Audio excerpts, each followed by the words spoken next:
How's everybody doing today? Alfred Flores, CEO, President, New Age Electric. I wanted to make a video on how to re-extend lock labor and material, and did a few sample test runs before this, and I just found out that there is a little flaw when trying to lock your material pricing. But let me jump into this shot, give you scenarios and why you might want to do this. You could be really creative. Maybe you need to do something. I don't know. There are different ways you can do this. So let me jump right into it. Okay, so this is like a pro tip.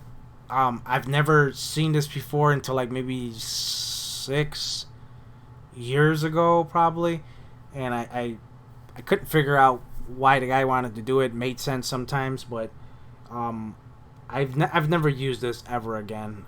But it's a cool way. It's good to know the capabilities of this program, especially if you've never seen it and you need to get rid of it. This is how you do it. So there's actually a couple screens where you can lock your labor and your material pricing.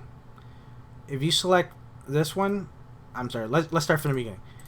If you select here, you're going to see that there is something that's faded that you cannot select. It's called re-extension lock. You can actually lock the net cost and the labor. If I hit this one, you can lock this. If I hit the labor, you can lock this as well. So if I hit re-extension lock, you're going to see a lock. That means no matter what you do, if you extend the labor, or if you try to maybe do a labor factoring in your fixtures, I believe it will not change at all. Yeah, it will not change. So let's just say we're gonna lock all this, and we don't want to affect nothing down here. And like I was saying before, it could be a scenario that you just want to do something weird and change the labor column just to see what it would affect. So let's re-extend lock all this, and right now it says that we're at column 3. So let's bump it down to column 2.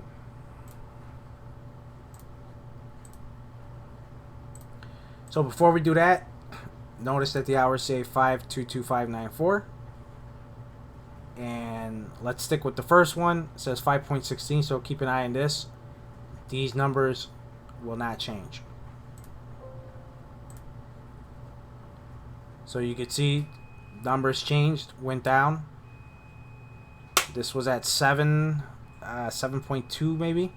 So everything down here changed. So I just noticed up here, nothing changed. These were all locked. You cannot do it. Now, what you can do is you can select these right here and take the lock off, and it won't do nothing. Now, I just thought of something. So, not recommended, but this is actually a way where you can change your labor and hide it, and you wouldn't even know that somebody changed it. That just came to me right now. That's something concerning on my end, because I have to check people's work. But I mean, it makes sense why you would want to have this capability, but yeah. Anyway, let's get back into it. So you can actually do this to the net cost too, and there is a downside to this. So I noticed that when you hit your link price, if this was an older price and I hit trade services and I get new updated pricing, it doesn't lock. It actually goes to the nearest to the newest price. And I just tested this out, and I was actually kind of concerned. So if I hit this and I hit lock, it's actually not locked. It's going to change to whatever this is if you extend it over. So if I hit 50 right here, see how it's still changing. So it's kind of concerning. I really don't know why this is here. The way I thought the program worked was that if you hit lock on here, and let's say you got some like a price code that's out of date, and it's basically it doesn't exist, and it was changed to something else. So when you have these items going for trade pricing coming back, it's got a crazy high price to it, and that's understandable if you happen to know at an average it costs $100 per thousand, and what's coming back is like $700 per thousand. So you don't want to have all that extra money buried in there. I would lock that way when I want to update my pricing, it changes. So I'm gonna show you. I just changed that manually, and I'm gonna go to trade services, send a supplier link. Just use CD really quick.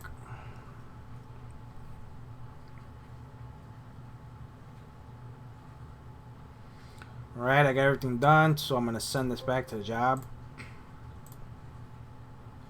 So, it just grabbed the latest price of $113 for 3/4 per 100, and it still did not keep the price. So, keep that in mind that the re-extension lock really doesn't do its job like the labor.